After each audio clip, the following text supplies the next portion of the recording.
What up, Bulls Nation? We've got a live CHGO Bulls coming up for y'all right around the corner. On today's show, the Bulls make an announcement with their new statement jerseys. Fans of the pinstripes are happy. Plus, Josh Giddey showing up pretty respectably ranked in HoopsHype's point guard rankings coming into the 25-26 season. And ESPN, the all-in tiers. Which one are the Bulls in? We'll talk about it next.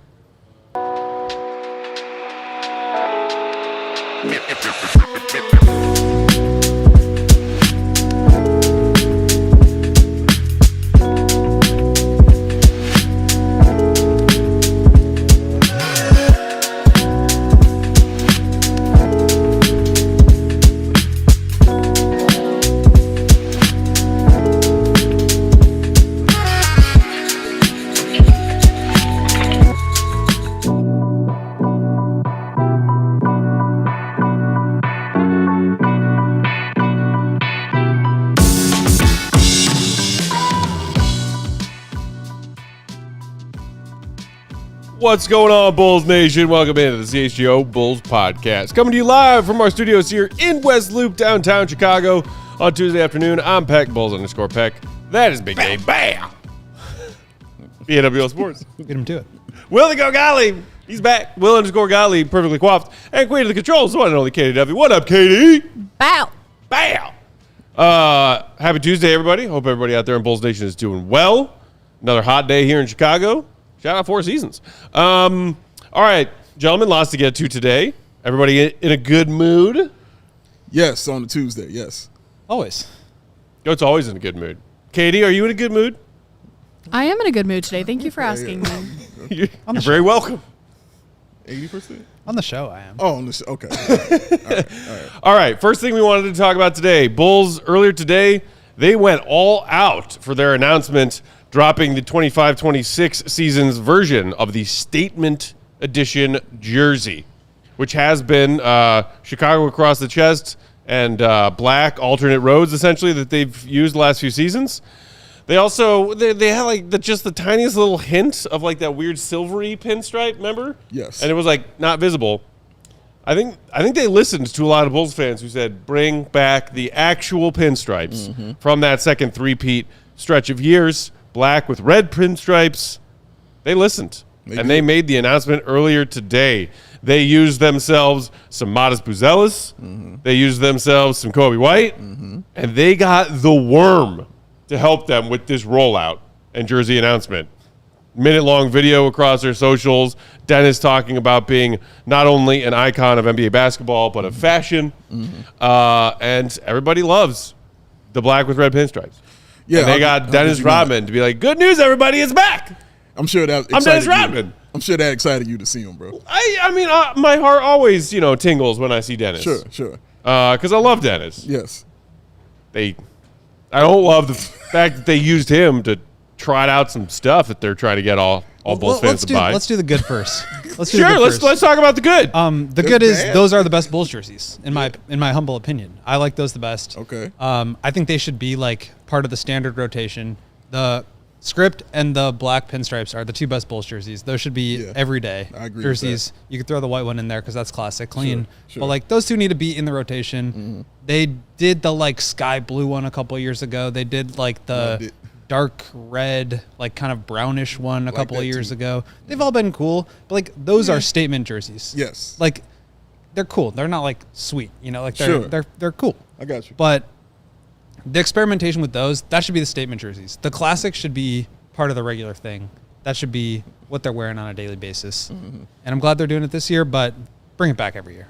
White Sox host Sean Anderson would like to weigh in. Sean Anderson, because the Sox had like a mashup jersey this season, right? We're brothers. Yeah, hi. Hey, we're brothers. Hi. So after 4 years of having really nice City Connect jerseys, that's what they call our extra money jerseys in MLB. Nike. They just designed a complete Bulls jersey. Sure. At the end of the day, this isn't about having the right jerseys for the Bulls. Correct. Or even though that's a fair argument, like I think this is a really slick look for the Bulls. It's about Nike wanting your money. Thank you. Did you say Nike? Yeah. As a Bulls fan, I don't think it's about Nike wanting my money. It's absolutely Nike on the NBA side. It's Nike on the MLB side. Nike owns every jersey licenseship was to going, every but- sport now. They own the Let NFL the- jerseys, they own let the good in MLB first. jerseys, they own NHL, Take 10 they minutes on own NBA. And when did they start releasing all those like city editions and statement Yeah. editions? 2016, 2017, when Nike started over. Nike has expanded the breadth of every team's or every sport's jersey palette so they could sell more jerseys.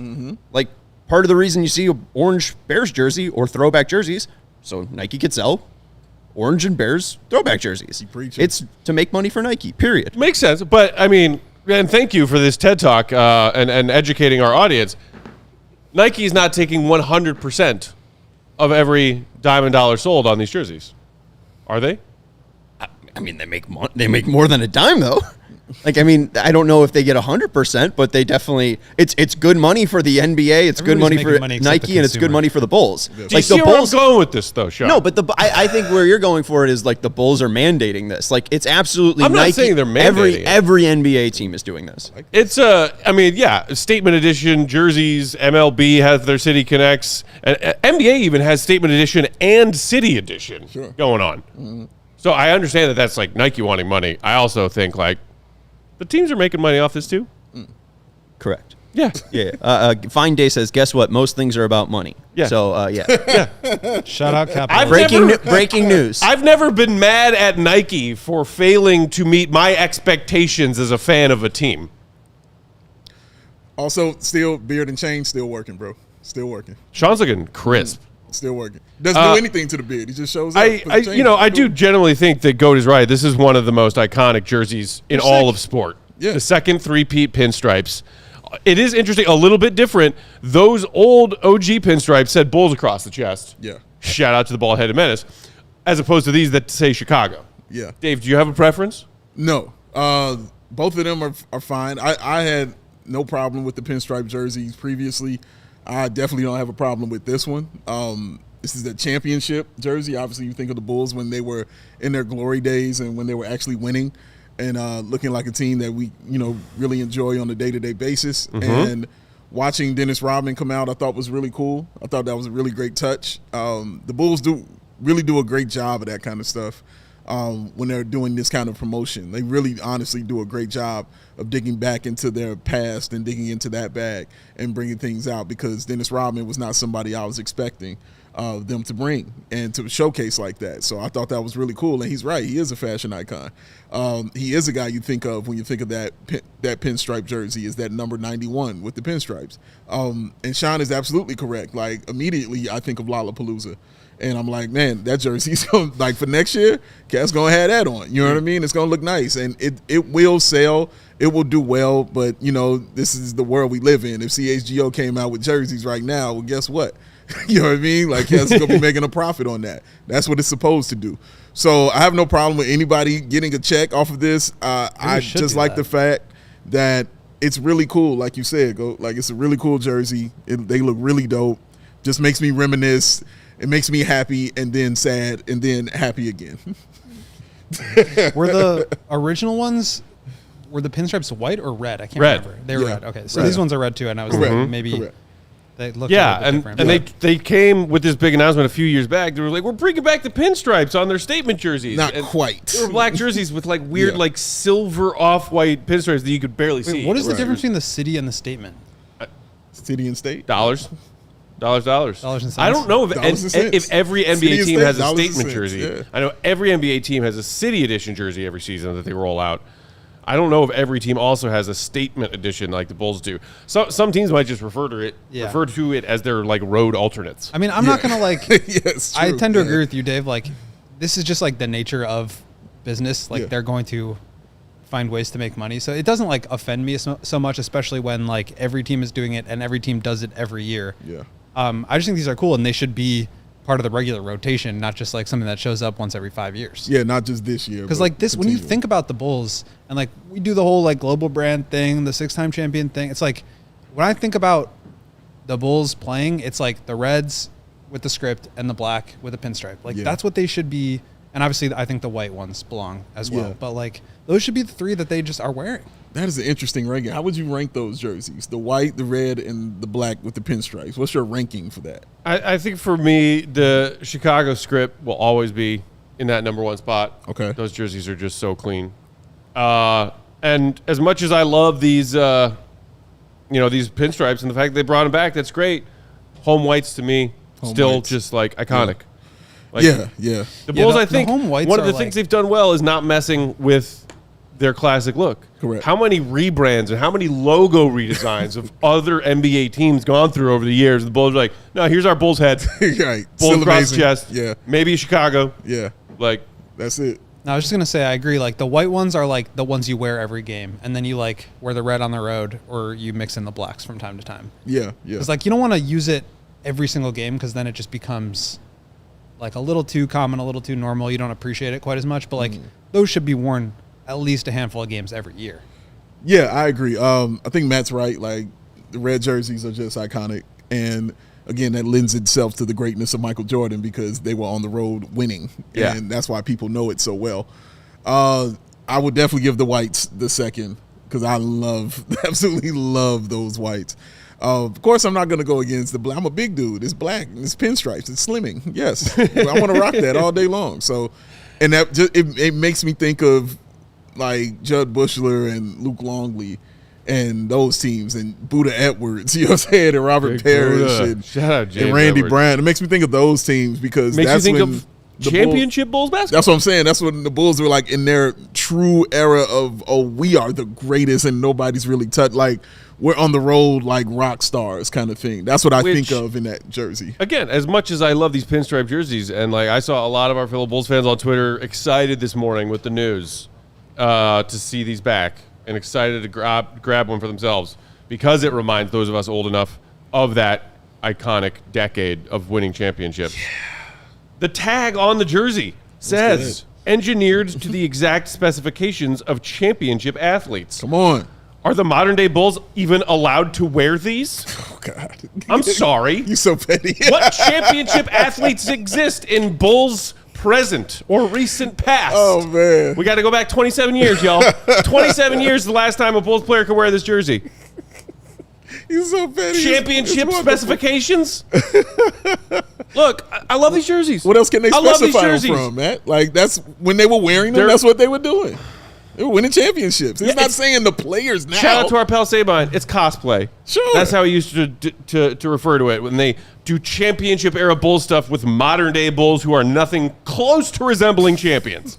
Dude, it's nothing wrong with saying that, dog. Make a statement. I that agree was the with big that. tagline for the rollout earlier today. Yeah. Make a statement. Yeah. What's your statement? Money, please. Money, please. Shout out Mona Lisa Saperstein. Money, please. I literally was watching a compilation of that 3 days ago. She was amazing. Money, please. She's amazing. That's the statement. Yeah. From our beloved Bulls. That's the statement. Here's a new jersey. Hey, we brought the pinstripes back. Everybody happy? Good. Give us your wallets. Give me some more wins first. There God. it is. How did this God. anger you? And throw out the back again. I'm impressed that it angered him. I'm not. It was- Let's be real. I'm No, not. I'm impressed by it. As soon as I'm I saw it impressed. this morning, I was like, I'm going to get pissed off about it. I would rather not get pissed off about it. I would rather be excited that they bring back an amazing jersey that I love. Yeah. I said to somebody in my replies, I was like, it's so tough because I want nothing more than to buy a Modest Buzelis pinstripe jersey as soon as this is available. Uh-huh. But I'm not gonna. You're not gonna? No, I'm not gonna. That's true. Okay. Unless I can give Modest the $100 for that jersey, I'm not gonna. Can someone get one for you? No. No, you just won't wear it Not out. if that person paid the Madhouse team store to get it. No. How about some more wins first? How about a better plan first? Oh, man. Money, please. Take a break, Matt. Let's check out some ads. Then we'll come back and talk about some all-in tiers. Hit the like button and make sure you're subscribed while we share these words from our friends and sponsors. Today's show brought to you by Sunnyside Cannabis Dispensary. What is Sunnyside? It's your home for judgment-free cannabis shopping, a place where all kinds of visitors are welcome to explore, discover, and purchase a wide array of high-quality products. They've got everything you need, your one-stop shop for all of your cannabis needs.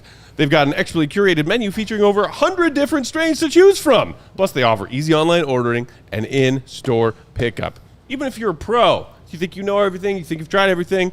They probably have something that you haven't tried. Check out the Wellness Advisors Staff Picks collections. Again, an expertly curated menu of flour and more.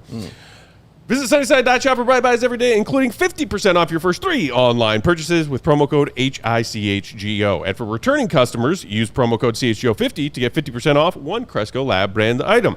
Excluded supply, Sunnyside Cannabis Dispensary, Bright Buys every day. Only for 21 and older in Illinois Med card holders. Certain rules in life, ladies and gentlemen. Do not wear a pinstripe Bulls jersey around Matt Peck. Don't do it. Shout out to the Burks brothers here. That's another rule in life. When the Burke brothers are in town, party is going down. That's how it goes. That rhymed.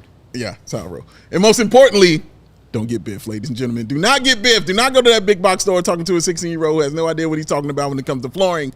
Stay at home and get that shop at home convenience you only get with Empire Today. Clear upfront and all-inclusive pricing is what you're going to get. Plus, you can schedule an installation as soon as the next day. Schedule a free in-home estimate today because some things are just better at home. CHGO listeners, $350 discount is what you're going to receive when you use the promo code CHGO. You heard me. $350 discount. That code is CHGO. Restrictions apply. Visit EmpireToday.com/CHGO for full details. 580 to 300. Back. Empire. Today. There it is. We roll along on CHGO Bulls here Tuesday afternoon. Peck, Big Dave, Goat, and Katie hanging out with our fellow Bulls fans. Hit Can the you like do the button money if you didn't please do thing it. one more time? What's that? Can you do the money please Money, thing? please. Money, please. Money, please. She was brilliant. So good. I have never done anything wrong ever in my life. Money, I know please. this, and I love you. She was the best. Shout out John Is this the Raphael first time as well. she's gotten one of your references? Might be. One of very few times. Very yeah. few. I'm Great glad show. I to mean, be, who doesn't love Parks and Rec? glad, Great glad to be show. Is witnessing. that Parks and Rec? That is Yeah, Parks and Parks Rec. and Rec. She's the worst. She's the worst. I'm a little suspicious. Katie, these Bulls jersey rollouts. It's okay. We're going to move on. Everybody who wants to get a brand new pinstripe jersey, you go right ahead. Please. Bulls fan, how you want a Bulls fan? Yes. I will not. All right. Next up, it's Taking the Temp time, y'all. Taking the Temp, brought to you by our friends at Four Seasons, your trusted local experts. Four Seasons Heating, Air Conditioning, Plumbing, and Electric. Visit fourseasonsheatingcooling.com for all their special offers and money-saving coupons. That's fourseasonsheatingcooling.com. Yeah. Time to take the temp on the latest ESPN poll. Ooh. Dog days. I love them. This one is interesting. They call it the all-in tiers. Okay. What all 30 NBA teams are chasing in the upcoming 25-26 NBA season. And an interesting little precursor to this chat, they laid it out thusly. Even in an era defined by parity, a different champion has been crowned in a league record 7 straight years. Only a handful of teams are truly championship quality every year. As a result, teams might be all in on developing a young core, like the Thunder were 3 seasons ago. Or all in on navigating 2 separate timelines, like the Warriors and Mavericks. Here's ESPN's take on what all in looks like for all 30 teams after combing through each team's roster, cap projections, and draft pick obligations. That led to 8 different tiers for the upcoming season, which will define each team's relative success or failure. We can run through the first handful of tiers quickly here. Sure. So, top of the top, all in, winning a championship before the window closes. The time is now and desperately John now. Cena. Nuggets, Bucks, Wolves. Do y'all agree with that trio of teams?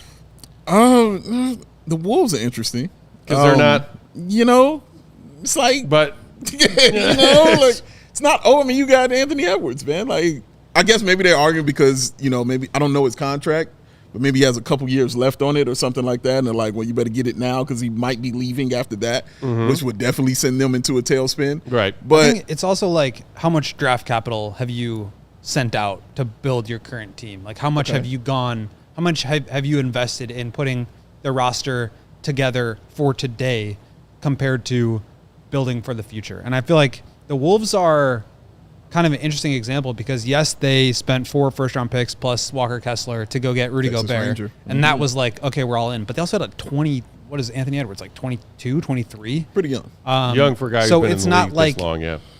they are all in on winning around him, but they're also not all in on this being their only Yeah. their present and their future in Right. the way that I think like the Nuggets and the Bucks are, where it's Correct. like all their picks are outgoing. They have their star. The Bucks are like, we got to keep Giannis here. We got to like be competitive enough. Yeah. And the Nuggets are like, we just cleared out, $20 million of cap space, trading away a 2032 pick so that we could, bring down our cap number enough to be able to re-sign our players so we can continue to be all in. Like they are all in. I would say like last year the Celtics were all in. Sure. But they've obviously done some stuff, including today, to go less all in. The Cavs, I could see maybe you could put them in that same category because they don't have a lot in terms of future capital to move. They've also like gone way over the second apron with some of their guys. They're very locked in. They're younger, so it's not like as desperate, but they are certainly pretty all the way in. Well, yeah, I would put the Knicks in that category too. Yeah, I think that's as fair a to team say. that's all in. I mean, you got rid of Tibbs. Once you're doing that, you're in. You know what I Right. mean? You're like, no, dude. The next step is championship. You traded away a bunch of your draft picks to get Mikal Bridges there on your team. You had guys on your team taking salary cuts so they could bring in certain players to be on your team. If that's not all in, I don't know what the hell is, man. So those two teams you just mentioned, Cavs and Knicks, are in the next tier that ESPN called all in on an extended championship window, as opposed to a win now championship window. Now. So that tier consists of the Cavs, Knicks, Rockets, Thunder, the reigning champs, and Orlando Magic. I don't have the Knicks there. Teams that have spent big and or are currently spending big and have more big spending in their short horizon Big spender. with good quality star players, star level talent that is well paid and have been making them playoff runs. Yeah, I just wouldn't have the Knicks in that category, man. I would have them up like we're in this. In the more immediate. Yeah, man. Immediate. We need to win. You don't make the moves they've done for a window. A window means like 5 years. That's how I look at it. When I see a championship window, I mean maybe 3 to 5 years, you can say. And the Knicks have used 2 of them, 2 of those years already. And then what have they done? Every year they've like, well, I'm going to go get Karl Anthony Towns. You know what I'm saying? And put him here. These are moves you're making to win now, like right now at this day and age. So I would definitely have them in that higher tier of a team that's got to win the championship before that window shuts and closes, man. Like, because those are the moves that they're making. Yeah, I would agree with that too. Like they have no cap flexibility. They just signed Mikal Bridges to this huge contract. They have no draft picks to trade out. They can't even trade their 2032 because they've already traded their 2031. Like they are as all in as I think anybody can be. Yeah. And they have a longer window because like Brunson, Bridges, Anunoby, Towns even still in their 20s, but like they have gone all the way in on this core, and I just don't know like how anybody could possibly be more all in. Like they've traded everything. They've got they're over the tax. They're over the apron. Like I just don't like. There's nothing more they can do. Yeah, seriously. So next tier, interesting one, building around young cores. All in on building around their young cores. You got the Hawks, Pistons, Grizzlies, Blazers, and Spurs. Okay, somebody talk to me about the Grizzlies. That's the one I was curious about too. I was like, okay, are you still referring to John Morant and Jaren Jackson Jr. Yeah. as young core? Yeah. Because they are still, young-ish. Yeah. Like Ja's body and his injuries, age him a little bit more. And Jaren Jackson Jr. too. Like he's not the healthiest of the bunch either. He comes down with those injuries. I think Spurs, Blazers, Hawks, and even Pistons make way more sense in this Completely category agree. than the Grizzlies. Completely agree with you on that, man. But yeah, the Grizzlies, I don't know. I don't feel that way. You? I mean, they've got Ja and Jaren, right? So that's like the young core that you're building around. Obviously, trading Desmond Bane is a little bit in conflict with that, but I do think that Born in the teams darkness. are going to start doing that a little bit more, where they make a move that, allows them to get a bunch of draft capital, to give them flexibility, to get off of money, but that also allows them to remain competitive so that they can make the next trade. I think they're one of the first teams that has started to do it that way. And I wouldn't be surprised if we start to see some more teams do it that way. My sort of hot take right now is that I think the Bulls belong in this category. Wait, what? I was going to ask, do some Bulls fans wonder why aren't the Bulls in this category? Building around your young young cores. core, being Okay. all Like- in on that. I don't think in the that's crazy. description they say all these teams have both current KD talent along with players they hope to grow into significant contributors down the line and or high value picks that they hope will only enhance their respective cores moving forward. You look at the Hawks, obviously they have Trae Young, but they also have Jalen Johnson, Risa Shea, Dyson Daniels. They've got a great young core, including one that is like an elite offensive driver. You got the Pistons around Cade Cunningham, Star Thompson, Ron Holland, Jaden Ivey, Jalen Duren, Isaiah Stewart. They've got a great young core, but they've also gone in building around them to be able to compete now with Dennis Schroeder and Malik Beasley last year. This year, Duncan Robinson. They're invested in winning with their young group. Grizzlies, I think, are kind of in that same category. I agree that it's like a little weird. But like you signed Ty Jerome, you allow for space for some of your other guys like Jalen Wells, Cedric Howard. Hopefully can get a little bit more runway here now. And I think they've got moves to be made still, just with the picks that they acquired. The Blazers bringing in Drew Holiday, bringing in Dame. Like, they've got their young core, Denny Avdia, Scoot Henderson, Shaden Sharp, Donovan Clingan, Young Hansen. They've got guys, and now they're adding vets to it. And the Spurs, I think they have Wemby. They've got the piece. Yeah. And so I feel like the Bulls are sort of in the same category because although they don't have, I don't think anybody as good as anybody on any of these other teams. You could just answer your own question, go. But they're still all in on building around a young core. They're not doing, like, we'll get to them obviously, and maybe we just think about it in that sense. But like, I just don't think. I think the Bulls belong here. I'll save it for the next. I'm glad just for the sake of conversation that you think that they belong in that category, because I did have that thought. I was like, I bet some Bulls fans think, why aren't they in this category? The category Bulls, Katie. Can I tell you why they're not in this category, in my personal opinion? I love when Katie disagrees with me. It's very often. It is often. What is their core? Josh Giddey is unsigned. Let's assume he is signed. He's back. Let's assume he signs. He's not, but he's back. For funsies, let's assume he signs. Kobe and Ayo are not basketball young anymore. No. They are out of the basketball youth category. Correct. So your youth core is Modest Buzelis, Josh Giddey, and Noah Essenge, who is going to be in the G League for at least half the season. So that is not a young core. Even if you want to call that a core, I personally would not call that a core because that is not a full starting lineup, but that's not a young core. So the word the word young is doing work here that the Bulls cannot match. Kobe's the same age as Ja Morant and Jaren Jackson. Like, I think he has not accomplished as much as either of those guys. Obviously, Defensive Player of the Year, multi-time All-Star. How dare you?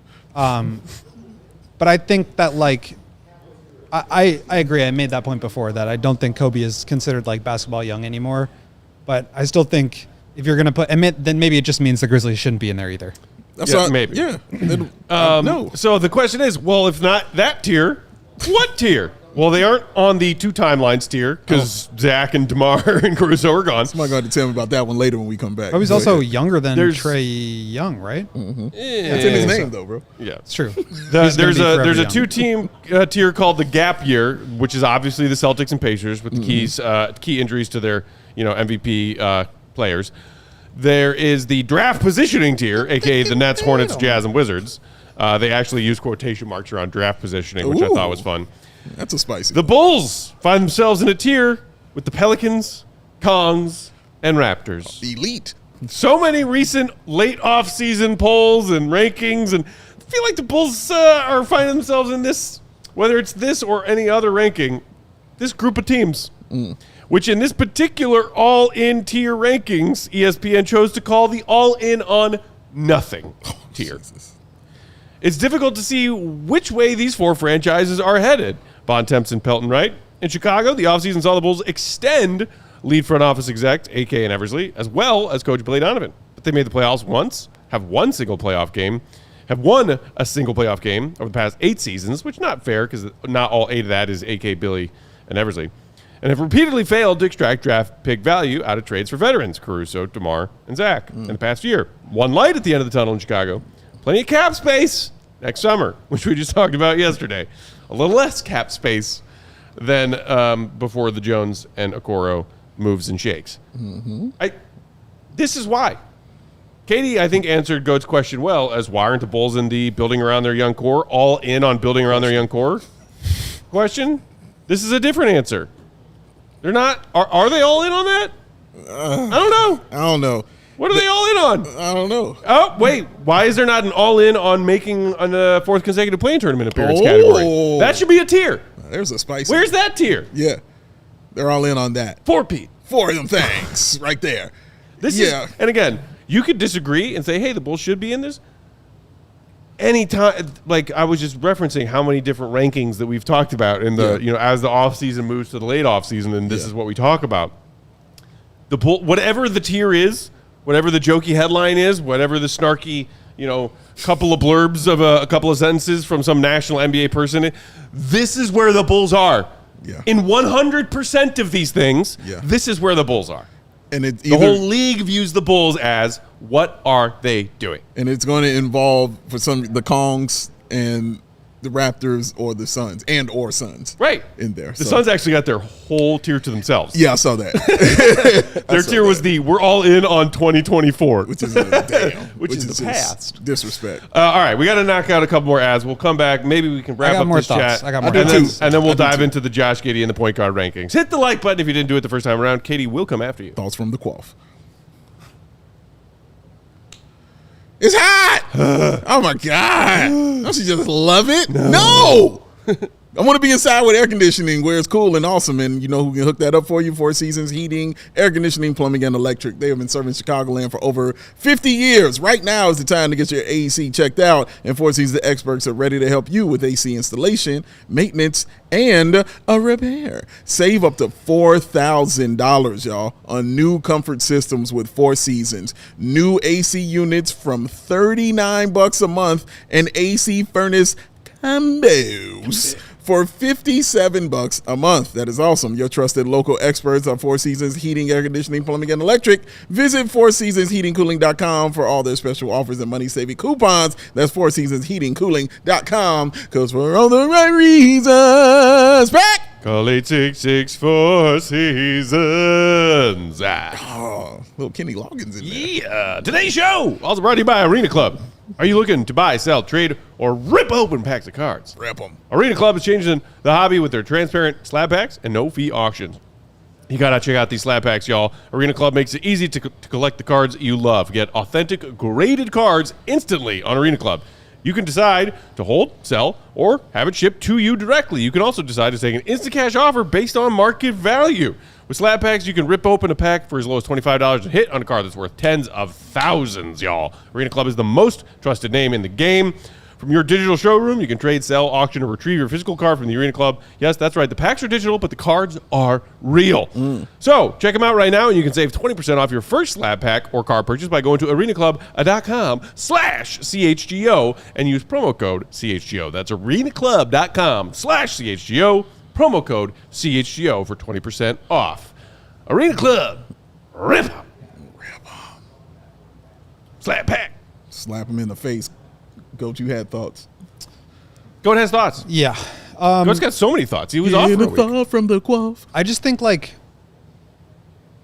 the Bulls are, I don't know. I just feel like putting them in a category where they're all in on anything is a little bit unfair for where they are. Because isn't that kind of what they're saying? That they're all in on nothing? Because you look at, like, the Raptors and the Pelicans and the Kings, who have traded away assets to put their team together. They're, like, in the red when it comes to future draft picks, or in the Raptors case, are, like, at the tax line with the team that missed the play-in last year. Like, the Bulls have flexibility. They have all their draft picks. They've kept the door open on, like, to me, they're all in on flexibility. That's where I would have put them. Goosey, baby. And I don't think they've done I don't think they've done, like, an incredible job of that, as we talked about yesterday. Like, they have a little bit less cap space than they initially, or than maybe I initially anticipated. They don't really have a way to kick the can down the road to 2027 when I think more free agents will be available. Right. So I don't think that's, like, fully an option in the way that, like, maybe some of these other teams are, like the Wizards, for example, the Nets, who just have, like, almost $100 million of cap space. Shout out. And can kick the can down the road. But to me, like, if the Bulls had done what the Pelicans did and moved up in the draft using an unprotected future pick, like, that would be all in on their core, and that core leading to nowhere. Okay. If they were trading their all-star point guard for DeMar DeRozan and Zach LaVine again, that would be all in on, like, they're just, I do think that, like, ultimately their goals or maybe just like their outcomes aren't going to be all that different. Like these are going to be teams that are fighting for the play-in. And I think from that perspective, the Bulls are in this category. But I just like, I laugh every time somebody asks me or I see online, like, what are the Bulls doing? What's the plan? It's like, we know what their plan is. They are trying to be like respectable and rebuild without going to the bottom. Yeah. And like, that's not nothing. To me, that's like, it's not like a gap year. It's not 2 timelines. It doesn't really fit into any of these categories because I think it's, I agree. because I think it's a really unique and maybe I guess you could argue wise or unwise depending on where you stand on this, but it's just like a unique thing that I don't think it's necessarily fair to put them in this. Maybe I'm being too much of an apologist here, but I just don't, it doesn't feel like the right fit to me. Because just looking at the other teams that are there, the Pelicans, the Kings, and the Raptors, those teams aren't teams that you're like, oh man, these teams are really going for it. And the Raptors just they're really trying to get to the playoffs or a play-in or something. They're really trying to do it. No, the Bulls are trying to do that. You know, if they fall short of that, that would be a different, you know, outcome. But they are trying. So I maybe all in on trying. Could that be it? But again, all in on putting an effort? You still lose me if you try and phrase it that way because Okay. my follow-up question is trying to do what? To get to the playoffs. They're trying to do it, but like to me, so I think like the Raptors are an interesting juxtaposition. This is a team that traded picks for Brandon Ingram and gave him a new contract. They gave Jakob Poeltl a $26.5 million contract extension. They signed Emmanuel Quickley, who we talked about yesterday, as being a really bad contract. Like they are all in on the core that they have, which is not a good core. And like they could make the play-in, they could make the playoffs, but we know that their ceiling is defined. I do not think that team has any sort of championship equity whatsoever. And I don't think the Pelicans or the Kings or the Bulls do either, but the Bulls have more flexibility to get there, whether it's getting lucky in the lottery, whether it's some of their young guys hitting, but most likely just being able to overhaul that roster next summer. And I'll say this, next summer we could be talking about this and they're right back in that same category, right? Yeah. If they re-sign Kevin Herter and Zach Collins and just try to be like, we can't figure out what to do with our money. So we'll just bring our guys back. Like now you're locked in. Get ready, now y'all. You're in a situation where you don't have flexibility and you don't really have any upside. So I want to reserve the right.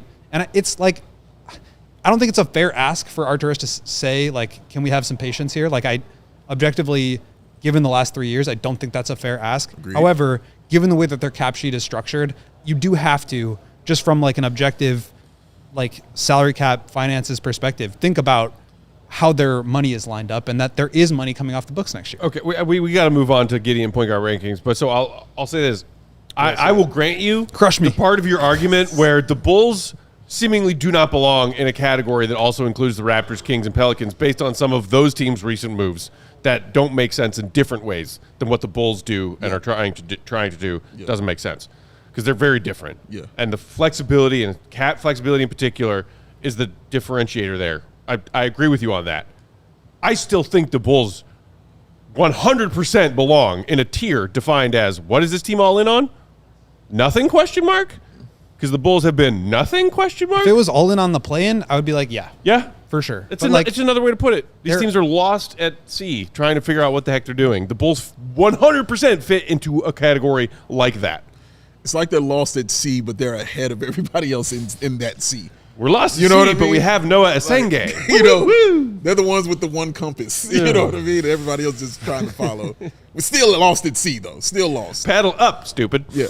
Okay. We can circle back to that conversation at some point because I do think it's an interesting one. But hey, at least we're not the Suns. HoopsHype point guard rankings. NBA ranking the top 26 point guards for the 25-26 season. This was organized by Frank Urbina of HoopsHype, but a collection of HoopsHype basketball people worked on this together.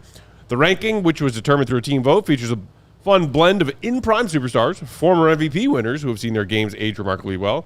This is future projection and not a ranking purely based on what these players did last season. Mm-hmm. Let's. You want to start at the top, and then we can work our way down. Tippy top. I saw people, of course, fighting about this on Twitter earlier today, but we got SGA at 1, Luka 2, Brunson 3.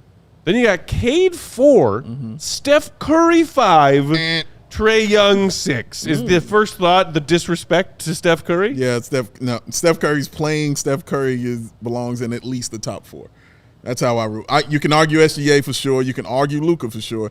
You can argue Brunson for sure. SGA's reigning MVP, you know? Yeah, but that's Steph Curry. All right, that's still Steph Curry. I'm not taking Cade Cunningham over Steph Curry. If I had a choice and you're giving it to me right now at this present time of day, I'm still picking Stephen Curry over that. And shout out to Cade Cunningham, who has just been amazing and outstanding. Has really grown and is the heartbeat of that team. They don't move or function without him for sure.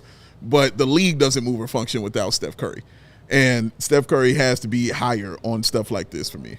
So I think you're right. I also think this is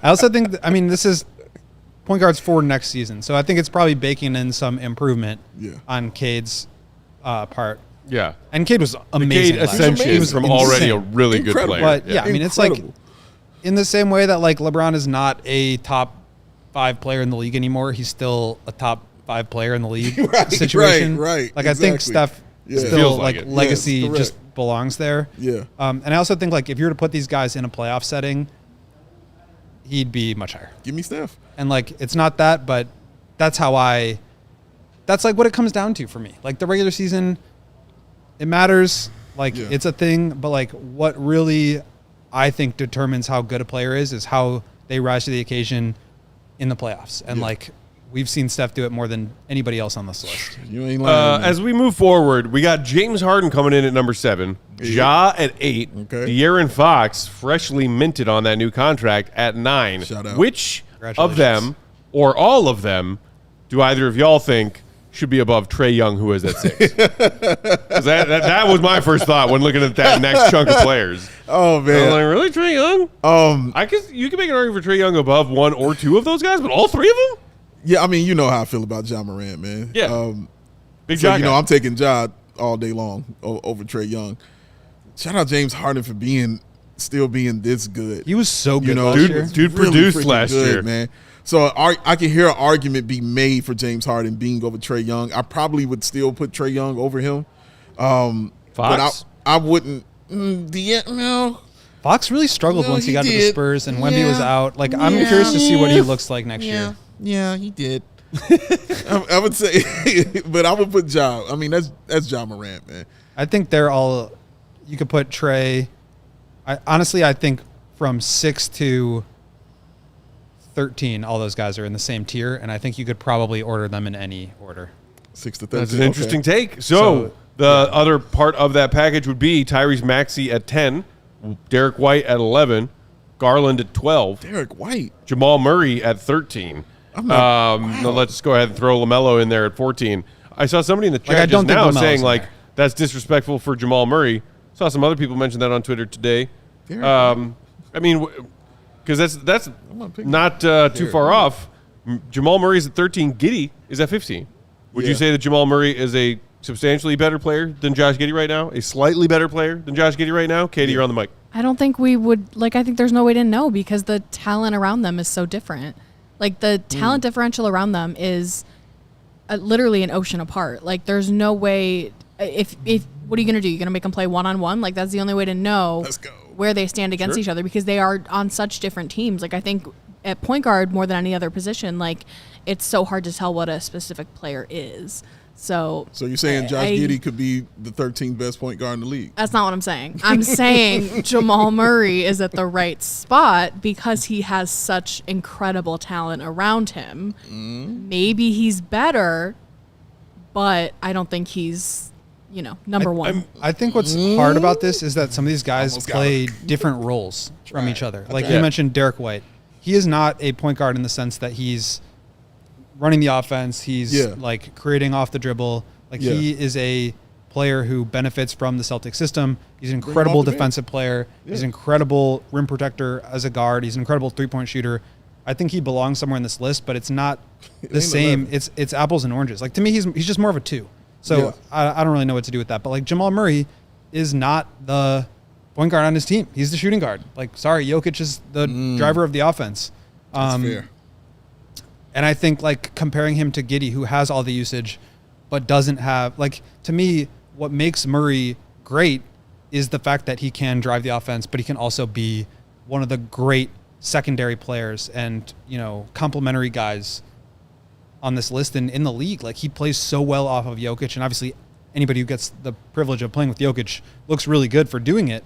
But to me, what makes him good is his scalability. And I think those are the exact questions that we have about Giddey, is the scalability of what can you do when you have to scale down. And like Jamal Murray can win a championship when he has to scale down to number 2. But he can also run the offense when Jokic is out. And Giddey, I think, had an incredible back half of the year, but it was on a 39-win team. But we also know that Jamal Murray can score 40 or 50 points when needed. My point, yeah.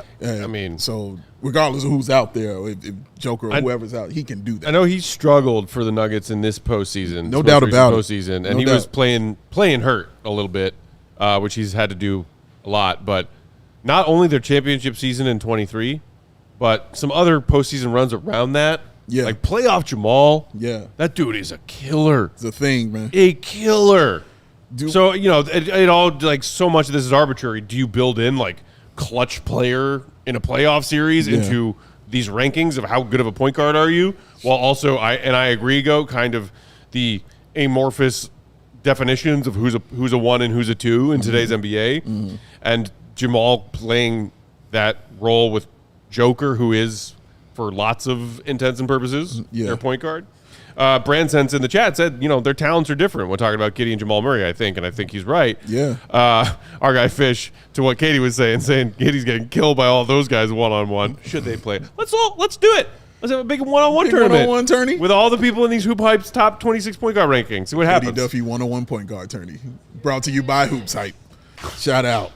But does anybody have an issue with Josh Giddey being on this list? It as a top 15 point guard in the NBA. So that, I think, is the second half of the chat is, does he deserve to be number 15 on this list? For context, here's 16 through the rest. Thank you, sir. Peyton Pritchard, Fred VanVleet. I saw that name and I was like, Jalen Suggs. Okay. Mr. Josh Giddey wants his contract.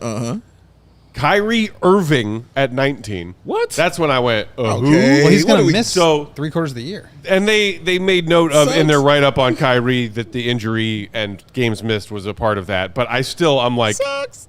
he's Kyrie Irving. Come on. I mean, vaccines work and the world isn't flat, but like Kyrie Irving is Kyrie Irving. Like, I mean, come on. uh, Kyrie Irving. that's is still Kyrie disrespectful for a guy I don't have a whole lot of respect for outside of his basketball talent. Irving. Kyrie Irving is incredible. That's disrespectful, isn't it? Yeah, incredibly disrespectful. That's Kyrie Irving, dog. That's Kyrie Irving. Nah, bro. Like, nah, man. I'm not. No, I'm not putting. No. Peyton Pritchard? Where's DeJounte Murray? Not on this top 26 list. That's weird. So they must not view him as a point guard, I guess. Yeah, so I He's a guess point they're guard. looking at De'Aaron Fox because he's back in with the Spurs, right? Am I right about that? He's with the Pelicans. He's with the Pelicans. Right, Pels, right. yeah.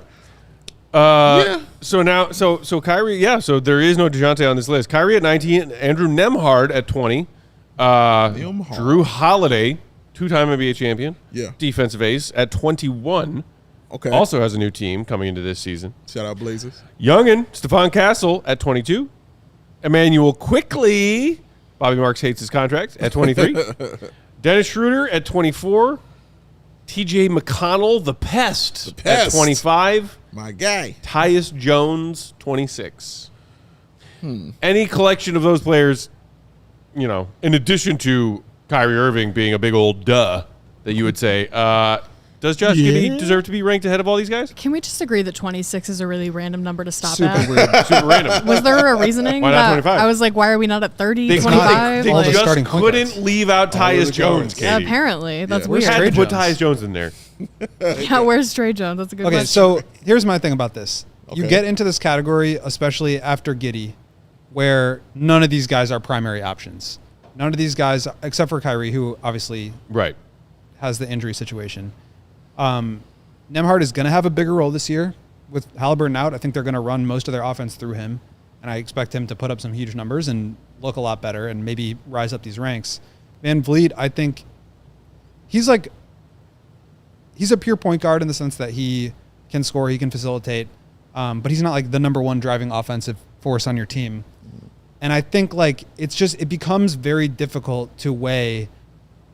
You obviously have at the very top the guys who are the number one drivers of offense, the primary usage, 30 usage guys who are really good and you can win a championship building around them. And then you have the category of like really elite role players who aren't going to be the number one primary offensive force, like Derek White, like Jalen Suggs, like an Andrew Nembhard, who you absolutely can win a championship with as a starter, but you need a driver of your offense. Yes. And it's hard to weigh those two things against each other. Obviously, like the number one thing is having the guy. And then the second most important thing to me is having the elite role players that you can build with. And then you have this category of like good but not good enough number one guys. And I think Giddey's probably at like the bottom of that list here. You look at Darius Garland, like Jamal Murray wouldn't be the good enough as a number one guy to win a championship. James Harden wouldn't. It's really maybe the top 5 on this list are those guys. And I would say Giddey is accurately ranked at the bottom of those. But I guess the question is, how do you value that compared to how do you value the not quite good enough to be the number one guys compared to the really good elite role players that every team wants to build around 3 and D that you need in order to win? And I think that's really the question that a lot of teams struggle with and why a lot of teams would be scared off from Giddey, but also why you can see why the Bulls would want to take a chance on him because he still is in that category of could be the guy.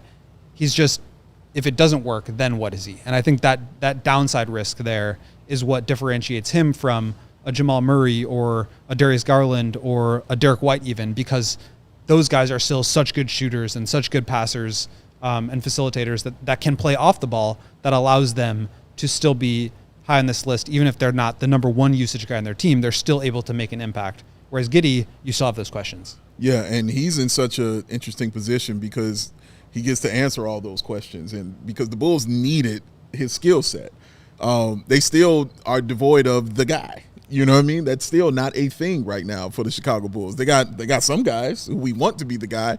One guy hopeful to be the guy, but no, just like this is the dude. We got a bunch of guys, but we got no guy. Yeah, we got a bunch of guys, we got no guy. And having Giddey, they want him to be that. You know what I mean? And I know Giddey wants to be that too as well. And again, a lot of tools he has, the Bulls were just lacking, and they didn't have at that position. And especially at that point guard position, they didn't have a true like, all right, dude, you running the offense. This is it. Because after Lonzo got hurt, that just kind of went away. And guys were playing the position, but you knew where they were more comfortable at. And Giddey is the one who is truly comfortable at running the team, like having the ball in his hands, being the guy who's setting everything up, cutting to the rim to get those rebounds, being even the guy who is hyping guys up. You know, he is great with that. Like, he looked like a really great teammate. Well, you could probably speak to that better than me.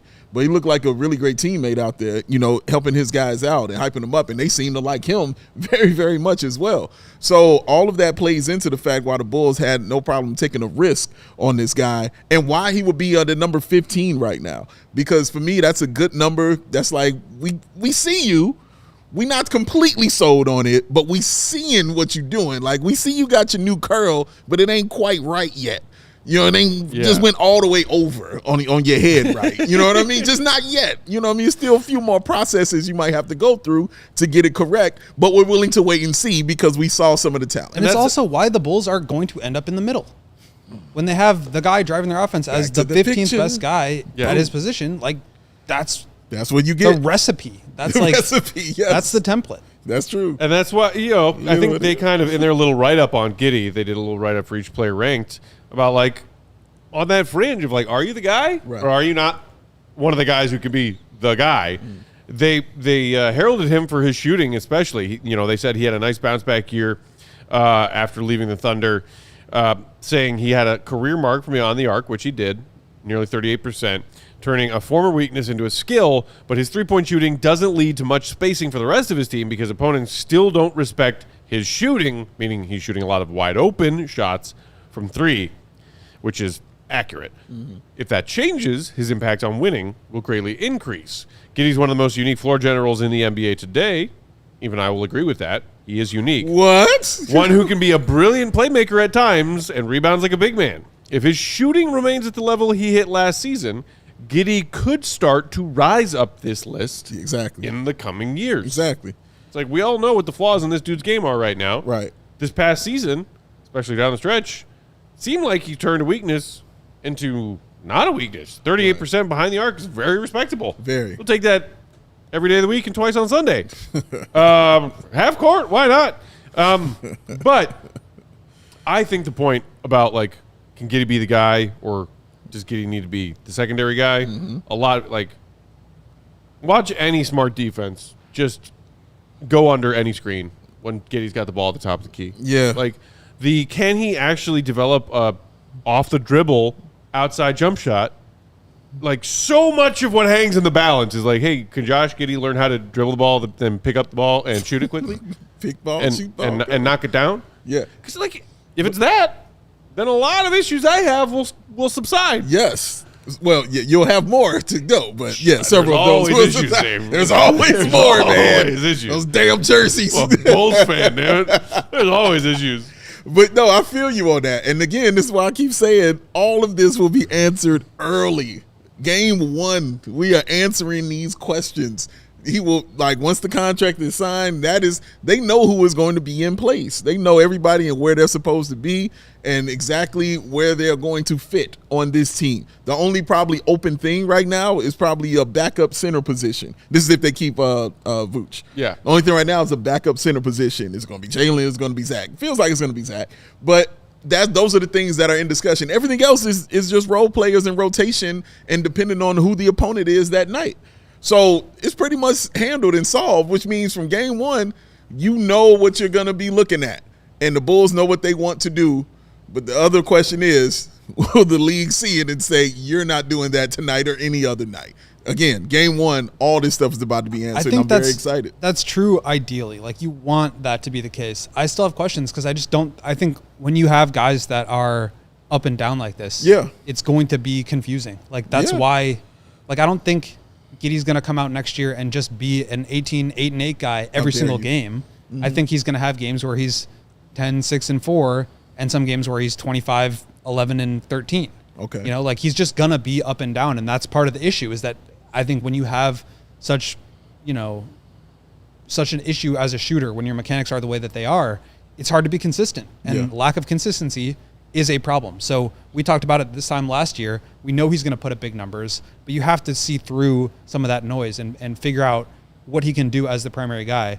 I think, like, some of the things that he showed last year in terms of getting to the foul line, making his shots, obviously he shot really well, but 0 shots defended, 3-point shots had a defender between 0 and 2 feet. Literally 0% of his attempts. 4 of them were with the defender within 4 feet. Yeah. He made 3 out of those 4. The rest were between 4 or more feet. He was 84 of 209 with 6 or more feet of space, which is considered wide open. That's 40%. If he can make those and increase the volume and shoot 40% on open threes, teams are still going to go under. But, like, okay, great, make them pay. Like, that's how he wins. That's how he gets better. That's how he forces teams to have to make decisions. And that's what opens up the driving lanes. And if he can still get to the foul line, even when teams are going under, he could be really good. So, like, he just needs to continue to shoot open threes and make them. But it requires him to be better and continue to improve and continue to be really aggressive getting downhill. If he can do those things, like, I think he can be really good. Yeah. And we'll see. Again, we're going to see it early on, man. Shout out to Dreads and Fine Day in the chat who are both asking. I wonder if Giddey's management team is going to show the Bulls this list because he is ranked a couple spots higher than Jalen Suggs, and they might. And then they will turn around and do what Big Dave said. The Bulls front office. Here's a list of anonymous GMs who said this is what they'd offer you. Care to renegotiate? Like, seriously, man. Like, what are we doing? Let's all bring our evidence and our lists and our documents to the table. Let's all bring our homework. Yeah. Let's see it. Lay it out. Josh Giddey's agent, his dog ate it. We got to put a pause on things for now right there. We will come back tomorrow with another full show for y'all at 4 p.m. Central Time. Going to dive into some interesting stuff that Rick Carlisle was saying on a recent Patriots podcast. Yeah. Might make AK sound a little less crazy. I'm Ron Burgundy. I'm always down for that. We'll see. We'll Let's talk go. about that whatever else comes up between tonight and tomorrow. In the meantime, follow the GOAT, Will _Gottlieb, read his stuff, allchgo.com. Become a diehard so you can read his great reporting. Big Dave Bow, BNWL Sports. I'm Bulls_Peck. We are CHGO _Bulls, the queen of the controls. The one and only Katie Duffy. You okay? Hit the like Bert? on your way out. Oh, okay. We'll talk to you tomorrow. Have a great Yes. night, Bulls Nation. See you, Rebby. Get money, please. Off. We all silly like the mayor.